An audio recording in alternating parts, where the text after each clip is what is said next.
Halo sahabatku, sahabat EU Paham. Senang bisa bertemu kembali dengan kalian dimanapun kalian berada. Harapan saya semua kalian dalam keadaan sehat pada saat ini. Pada sesi kali ini kita akan belajar tentang aplikasi turunan fungsi trigonometri. Bagi sahabat EU Paham yang baru bergabung, jangan lupa silahkan subscribe dan nyalakan tombol notifikasinya agar kalian selalu mendapatkan update dari setiap video kami yang terbaru. Baiklah sahabatku, kita mulai. Aplikasi turunan fungsi trigonometri. Sahabat EU paham, aplikasi atau penggunaan turunan fungsi trigonometri kita gunakan untuk menentukan interval fungsi naik dan fungsi turun. Yang kedua nanti menentukan nilai stasioner dan jenisnya atau titik stasioner dan jenisnya. Yang ketiga menentukan persamaan garis singgung suatu kurva. Dan yang keempat menentukan limit suatu fungsi dengan menggunakan turunan fungsi trigonometri yaitu dengan metode L'Hopital. Yang pertama, kita akan membahas menentukan interval fungsi naik dan fungsi turun. Perhatikan kurva fx dari interval A sampai B. Kurva fx semakin naik, artinya di setiap titik dari A sampai ke B, nilai fx-nya bertambah. Kemudian, dari interval B sampai C, grafiknya semakin menurun, atau artinya nilai fx di setiap titik ini sampai ke sini semakin berkurang. Kemudian dilanjutkan lagi dari interval C sampai D, nilai fungsi fx semakin bertambah, atau dengan kata lain, grafik fungsi itu semakin naik. Sahabat EU paham? Dari kurva ini semakin naik untuk interval A sampai interval B, dapat kita analisa bagaimana syarat supaya fungsi semakin naik, atau bagaimana syarat supaya fungsi semakin turun. Maka kita analisa dengan menggunakan garis singgung. Coba kita perhatikan garis singgung pada interval A sampai B. Nah, di titik ini garis singgungnya adalah ini.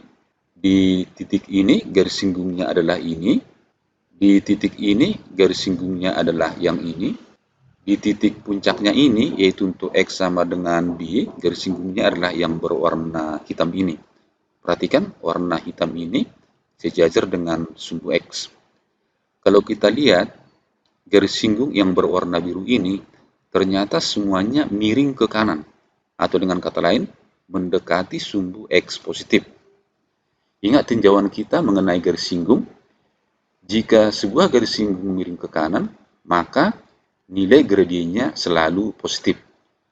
Berarti nilai gradien dengan interval kenaikan fungsi itu selalu berhubungan. Perhatikan dari interval A sampai interval B, grafik fungsi fx semakin naik. Pada saat dia semakin naik, ternyata gradiennya semua bernilai positif karena garis singgungnya ini semua miring ke kanan. Kemudian coba kita lanjutkan dari interval B sampai C. Misalkan di titik singgung ini garis singgungnya yang ini, di titik singgung ini garis singgungnya adalah ini, di titik singgung ini garis singgungnya adalah ini, di titik singgung ini garis singgungnya ini, kemudian yang hitam yaitu untuk X sama dengan C, garis singgungnya yang hitam ini sejajar dengan sumbu X. Maka kalau kita lihat interval B sampai C, garis singgungnya semua miring ke kiri, artinya menjauhi sumbu X positif. Ingat, jika garis singgungnya miring ke kiri, berarti harga gradiennya adalah negatif. Maka dengan mudah kita tentukan jika kurva itu menjadi kurva turun, atau grafik kurva menjadi turun, jika garis singgungnya miring ke kiri, atau dengan kata lain gradiennya berharga negatif. Kemudian kita tinjau dari C ke D. Misalkan di sini garis singgungnya yang biru ini, titik singgungnya di sini, titik singgungnya di sini, garis singgungnya yang ini, titik singgungnya di sini, garis singgungnya yang ini. Perhatikan interval C sampai D, kurva itu naik, ternyata garis singgungnya miring ke kanan, atau dengan kata lain, gradiennya positif. Maka dalam hal ini, gradien dengan kenaikan grafik fungsi selalu berhubungan. Sekarang sahabat EU paham, coba kita lihat dari interval A sampai interval B, fungsi itu naik, atau dengan kata lain garis singgungnya selalu miring ke kanan, maka di interval A sampai B, gradiennya adalah berharga positif. Kemudian dari interval B sampai interval C, kurva fx adalah turun, perhatikan garis singgungnya miring ke kiri, maka dengan kata lain, dari B sampai C ketika kurva itu turun, ternyata gradiennya adalah negatif. Selanjutnya dari C ke D, kurva fx adalah kurva naik, sedangkan garis singgungnya adalah miring ke kanan, maka gradiennya dari interval C sampai D adalah berharga positif. Sahabat yang paham, sekarang kita akan cari hubungan antara turunan fungsi dengan gradien garis singgungnya. Ingat sahabatku, gradien garis singgung satu kurva kita dapat dengan nilai turunan pertama fungsi itu di titik singgungnya. Maka kalau kita mau cari gradien garis singgung yang ini, maka kita turunkan fungsi fx di titik ini, maka nilainya itulah gradien garis singgung ini. Sehingga dengan kata lain, gradien garis singgung satu kurva dapat ditulis dengan M sama dengan turunan pertama pada titik singgung di kurva itu. Selanjutnya kita pindahkan tanda positif negatif ini ke garis penanda gradien. Coba kita lihat di B, di X sama dengan B di sini, garis singgungnya sejajar sumbu X, maka dengan kata lain, gradiennya sama dengan 0. Kemudian di C, perhatikan garis singgungnya yang hitam ini sejajar sumbu X, maka gradiennya sama dengan 0. Kemudian, gradien di antara interval A sampai B adalah positif, di antara interval B sampai C adalah negatif, di antara interval C sampai D adalah positif. Perhatikan di sini. Nah, kita amati. Pada interval A sampai B, ternyata kurva itu adalah naik. Sedangkan pada interval B sampai C, perhatikan B sampai C, kurva itu adalah turun. Selanjutnya, pada interval C sampai D, perhatikan di sini, D sampai D, kurva itu adalah naik. Maka disebutlah itu fx-nya naik. Maka sekarang kita tariklah kesimpulan, syarat fungsi naik adalah jika turunan pertama lebih besar dari 0, atau dengan kata lain, gradiennya bernilai positif.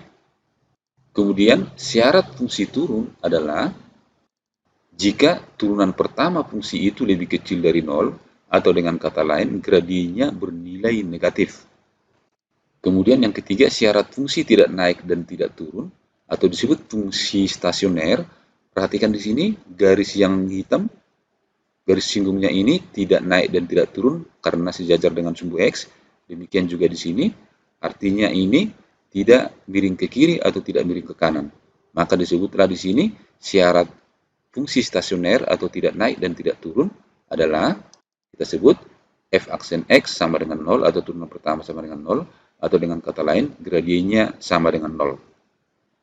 Sahabatku, sahabat yang paham, untuk lebih mudah menentukan interval fungsi naik dan fungsi turun, maka nanti terlebih dahulu kita cari pembuat gradien 0. Sehingga setelah ketemu pembuat gradien 0, maka di antaranya tinggal kita menguji tanda positif atau negatif. Sehingga jika dia daerah positif, maka di daerah itu interval fungsi naik. Jika di daerah itu negatif, maka di daerah itu menjadi interval fungsi turun. Demikian seterusnya berganti tanda. Nah, untuk lebih jelas sahabatku, mari kita lihat contoh yang pertama. Contoh 1, tentukanlah interval fungsi naik atau turun pada fungsi di bawah ini. Yang pertama, Y sama dengan sin 2X pada interval X lebih kecil dari 360, lebih besar dari 0, sedangkan fungsi yang kedua, Y sama dengan cos kuadrat X, pada interval X lebih kecil dari 270, lebih besar dari 90 derajat. Mari kita jawab yang pertama.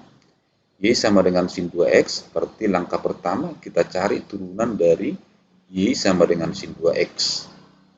Y sama dengan sin 2X, turunan pertamanya adalah turunan dari 2X sama dengan 2, turunan sin sama dengan cos. Sehingga Y sama dengan sin 2X, turunannya adalah 2 cos 2X. Kemudian ingat, Y aksen sama dengan M, yaitu turunan pertama sama dengan gradien, sama dengan 0. Kita cari nilai pembuat gradien 0. Turunan pertamanya tadi adalah 2 cos 2x, nilainya sama dengan 0. 0 dibagi 2 sama dengan 0. Ingat, 0 adalah cos 90. Maka sekarang kita ingat rumus. Cos X sama dengan cos alpha, ingat persamaan trigonometri. Maka di sini X yang pertama adalah alpha tambah K360. X yang kedua adalah min alpha tambah K360. Dengan rumus ini, maka persamaan ini dapat kita selesaikan. Yang pertama adalah X tambah alpha, berarti di sini 2X tambah alfanya 90 tambah K360, kita bagi 2 semua, maka kita dapatkanlah X sama dengan 45 tambah K 180, ambil K-nya 0, maka X-nya 45, ambil K-nya 1, maka X-nya sama dengan 1 kali 180 tambah 45 sama dengan 225. Selanjutnya bagian kedua, 2X sama dengan min alpha. Alfanya 90 berarti min 90 tambah K 360. Sama-sama kita bagi 2, kita dapatkanlah min 90 bagi 2 sama dengan min 45. Ini bagi 2 adalah 180. Kita ambil K-nya 0, maka kita dapatkanlah 0 tambah min 45 sama dengan min 45 derajat. Ambil K-nya 1, 1 kali 180 tambah min 45 adalah 135. Ambil K-nya 2, berarti 2 kali 180, 360, tambah min 45 adalah 315. Perhatikan di sini, daerah yang diminta adalah dari 0 sampai 360. Maka min 45 itu tidak memenuhi. Selanjutnya, titik-titik batas pembuat gradien 0 ini kita buat dalam penanda gradien. Kita dapatkanlah yang pertama batasnya dari 0 sampai 360. Kemudian pembuat gradien 0 adalah 45 derajat, 135, 225, 315. Selanjutnya kita ambil salah satu titik di antara interval ini. Misalkan kita ambil di antara 0 sampai 45, kita ambil salah satu sudut istimewa. Misalnya kita ambil X-nya 30 derajat untuk titik uji. Selanjutnya, X sama dengan 30 derajat kita masukkan ke turunan pertama. Maka kita dapatkanlah Y aksen sama dengan 2 kali cos 2 kali 30 derajat, yaitu 60 derajat. Cos 60 sama dengan setengah, sehingga 2 kali setengah ini sama dengan 1.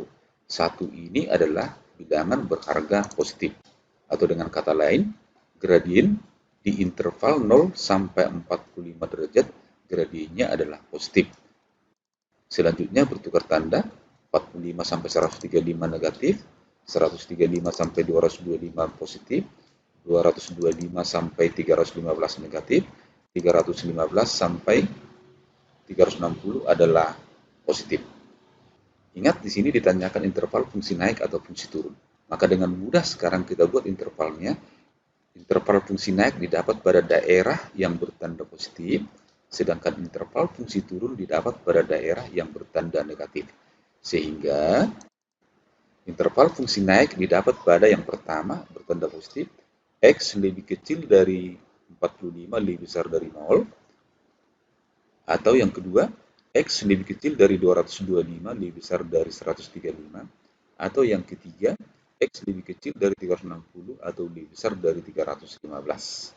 Sehingga dalam interval 0 sampai 360 derajat, fungsi Y sama dengan sin 2X 3 kali mengalami naik. Selanjutnya, interval fungsi turun terdapat pada daerah yang bertanda negatif. Berarti dengan kata lain, intervalnya adalah lebih kecil dari 135, lebih besar dari 45. Yang kedua, turun pada interval lebih kecil dari 315, lebih besar dari 225. Semoga sahabatku bisa memahami contoh yang pertama ini dengan baik. Kita lanjutkan dengan contoh yang B. Yang B, Y sama dengan cos kuadrat X pada interval 90 derajat sampai 270 derajat. Langkah pertama adalah kita cari turunan cos kuadrat X. Ingat turunan fungsi trigonometri berpangkat. Berarti langkah pertama pangkatnya kita majukan ke depan, baru pangkatnya dikurangin 1, sehingga 2 cos 2 kurang 1x. Selanjutnya turunan dari cos X. Turunan dari cos X adalah min sin X. Maka ini dapat kita tulis jadi minnya maju ke depan jadi min 2. Ini kurangin 1 jadi cos X. Sinnya majukan ke depan sehingga ini serangkan menjadi min 2 sin X cos X. Ingat, min 2 sin X cos X ini diserangkan dengan sudut rangkap yaitu min sin 2X. Selanjutnya, ingat untuk mencari gradien, yaitu M sama dengan turunan pertama sama dengan 0. Kita lanjutkan, turunan pertamanya tadi sama dengan min sin 2x sama dengan 0, atau dengan kata lain, sin 2x sama dengan 0. Nah, 0 itu adalah sin 0 derajat. Maka selanjutnya, ingat rumus dasar persamaan trigonometri untuk sin. Sin x sama dengan sin alfa, maka x yang pertama adalah alfa tambah k 360 derajat. X yang kedua adalah 180 kurang alfa tambah K 360 derajat. Selanjutnya, kita ambil X yang pertama ini, berarti 2X sama dengan alfa, berarti 0 ditambah K 360. Sama-sama bagi 2, kiri dan kanan, sehingga kita dapatkan X sama dengan 0 derajat tambah K 180 derajat. Ambil K-nya 0, maka kita dapatkanlah X-nya 0 derajat, ambil K-nya 1, maka kita dapatkanlah 1 kali 180 tambah 0 menjadi 180 derajat. Lihat interval yang dipakai dari 70, maka dengan kata lain 0 derajat tidak memenuhi. Selanjutnya kita lihat bagian kedua, 2X sama dengan bagian yang kedua ini 180 kurang alfa, berarti 180 kurang alfanya tadi 0 tambah K 360. Kita bagi 2, maka kita dapatkanlah ini bagi 2 90 derajat, ini 180 derajat. Untuk K-nya 0, maka kita dapatkanlah 90 tambah 0 kali 180 derajat sama dengan 90 derajat. Untuk K-nya 1, 1 kali 180 tambah 90 sama dengan 270 derajat. Selanjutnya ini kita buat kepada garis bilangan penanda gradien. Maka kita dapatkanlah dari intervalnya dimulai dari 90 dan diakhiri 270. Satu lagi di sini yang memenuhi tadi 180, masukkan di sini. Selanjutnya kita akan uji di antara interval ini di mana daerah bertanda gradien negatif atau positif. Sekarang kita uji, misalnya kita ambil di titik di antara 90 sampai 180. Misalnya kita ambil titik X-nya sama dengan 120 derajat. X sama dengan 120 derajat kita masukkan ke turunan pertama. Turunan pertamanya adalah Y aksen sama dengan min sin 2X. Selanjutnya ganti X-nya 120 derajat. Maka kita dapatkanlah Y aksen sama dengan min sin 2 kali 120 derajat. Selanjutnya kita hitung. Min sin 2 kali 120 sama dengan 240. 240 itu kita buat menjadi 180 tambah 60 derajat. Ini adalah sudut di kuadran ketiga. Sin di kuadran ketiga adalah negatif, maka sin 180 tambah 60 derajat adalah min sin 60. Min sin 60 sama dengan min setengah akar 3. Ini kita kalikan. Min 2 kali min setengah sama dengan positif 1, sehingga hasilnya ini sama dengan akar 3. Lihat, akar 3 ini adalah bilangan positif atau bertanda positif. Daerah yang kita uji adalah di antara 0 sampai 180 yang memuat 120 derajat, maka daerah di antara 90 sampai 180 derajat itu adalah bertanda positif. Selanjutnya, daerah di antara 180 sampai 270 derajat adalah yang bertanda negatif. Maka dari daerah ini dapatlah kita lihat di mana interval fungsi itu naik dan di mana interval fungsi itu turun. Maka kita ambil kesimpulan, maka interval fungsi itu naik jika pada interval itu harga gradiennya positif, maka kita buatlah intervalnya adalah X lebih kecil dari 180 derajat, lebih besar dari 90 derajat. Kemudian, interval fungsi itu turun terdapat pada X lebih kecil dari 270, lebih besar dari 180 derajat. Sahabat paham, semoga dengan penjelasan ini kalian sudah bisa memahami dengan baik cara menentukan interval fungsi naik maupun interval fungsi turun, khususnya untuk fungsi trigonometri. Tetap semangat belajar, semangat ayo paham.